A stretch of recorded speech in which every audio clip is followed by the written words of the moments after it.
فتوى وظيفك خواي جورا جل جلاله بهوي بهستايا پیغمبر صلى الله تعالى عليه وسلم بهستايا جورا صحابينا مجتهد بهستاينا يعني أركشي أو عند قرصة كعلماء فرمون توقيع على ذات خواي جل جلاله كوتو عريزك البيت بيش لدرجه که روساڵە كان ئێمە وەکو ناوچەی زانانی سیدەکان ئەمڕۆ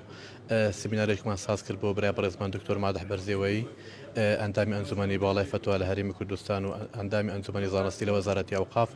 لەژێر ناونیشانی هەستیاری فتوادان و ڕۆلی مفتی لە پاراستنی دین و ژین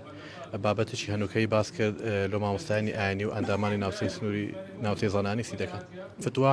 ئەرکەشی قورسە لە سەری مامۆستا یعنی مامۆستایەک لە خۆ فتووا بدا ئەوە عنی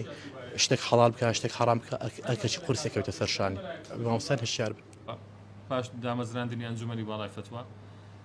خەڵک سەری لێشی ئەوە بوو یعنی دیت لە مزگەوتێ لە مزگەوتێک کابرا سوالێک کردات لە مزگەوتێ سوالی کرد جوابەکان تێکی ناکردو خەڵک تووشی ئەوەی لە فتوای گرنگتر ئەوەیە ئینسان تاکیدی ئەو فتوایی بکاتەوە یعنی بەگوێ ئەو فتوایی بکات لەسەر ڕێڕەوی ئەو فتوایانە بڕۆن فتوا چەندە گرینگە بەڵام شوێنکەوتنی ئەو فتوای گەورەتر و گرنگترە لە فتوای بەڕاستی ئەوە لە هەموو شتێکی زۆر زۆر مهمە ئەوە یەک دووش و فتوا لە چێ وەرەگیرێ هەموو کەسێکی ئەوەی نییە کەوا فتوای لێ بەرگیرێ بەڕاستی شتە زۆر گرنگ زۆرش مهمە پێویستە یەکەم جارش نەبی و دووەم جار نەبی یعنی دووبارە بکرێن و سێبارە بکرێنەوە لەسەر فتوادان و فتوا سەر بەخۆ نەدرێتن ئێستا مامۆستای زۆر باشی زانە هەیە ئەلەما هەیە هەر کەسێک هەستا سەر بەخۆ فتوا نەدا هەم بڕوای کەس فتوا درابووی مامۆستا سەر بەخۆ فتوراک دەگەڕێزن یان کێشەی پەیداوە لەناو کۆمەلگا لەوانەیە تقریبا لەوانەیە ژن تەلاقداڵێ ژن تەلاق درابی کابرا هەیە گوتی بەونەوە ئەم تەلاقم هاوێت تێ پرسیار کرد یەکسەر فتوایدا قناعت كي لواني التلاقي كذبي نكذبي بس بو فتوى يعني شيشه فايده وي هذا السبب هو فتوى يعتقد انا وحديث كان معنا كاكو سليقيني انزك احترام يا تازه حتما فتواش كاريگەری خۆی هەیە لەناو کۆمەلگاڵە بەرەوەی شتێکە پەیوەستە بە حکمی عامەوە فتوایەک ئەتوانی ماڵە خەڵکێکی ئینسانێکی بەختەوەر بکە هەن لە دنیا هەن لە قیامەتش و فتوایەکی هەڵە و غەڵەتش ئەتوانی ئینسانێکی بەربەخت بکە هەن لە دنیا هەن لە قیامەت ئێستا مەفروض وایە مامۆستایانی ئاینی زۆر ئاگایەکیان لە فتوا هەبی لەبەرەوەی فتوا شتێکی عامە و پێویستی بە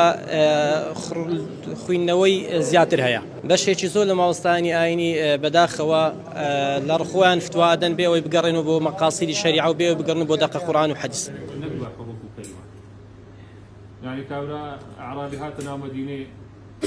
خارج قرآن في جويله وبدأ فتوادان بابتك زور هستيارة چونك علاقة بديني كوملغاي وحيا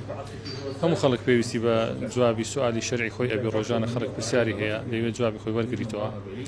أو زالوي كواتوشي فوزاي فتوى نبين وبيسروبري لفتوى درس نبي هر كسك لو قوري فتوى بدا ببيوي زانست أو بابت الرأي لبجيرين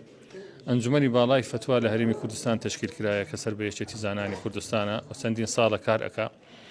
وەلەو کۆڕ سیمینارەی ئەمە یعنی تیشکن خستە سەر زەوابط و مەرجەکانی موفتی و پێویستیەکانی کەوا ضرورە لە کەسی موفتیدا هەبی و هاوکاری و پەیوەندی لە بینی مامۆستایانی ئاینی هەبی لە هەموو سنوورەکانی کوردستانی لە ئەوەی کەوا احترامی مەرجەعیەتی فتوا بگیرێ و فتواکانمان لە سەر و چاوەی ئەنجومەنی باڵای فتوا و سەر بگری لۆ ئەوەی کەوا تەوحیدی فتوا بکەین لە هەموو کوردستانی فتوا بە یەک شێوازی بدرێ خەڵک لەو دووبەرەچی و دڵەڕاوچی و بێسەروبەری فتوایە ڕزگاری ببی و هاوکاری و هەماهەنگی لە بینی ناوچەکانی یەکێتی زانانی کوردستانی لە هەموو دەڤەرەکان هەبیتن.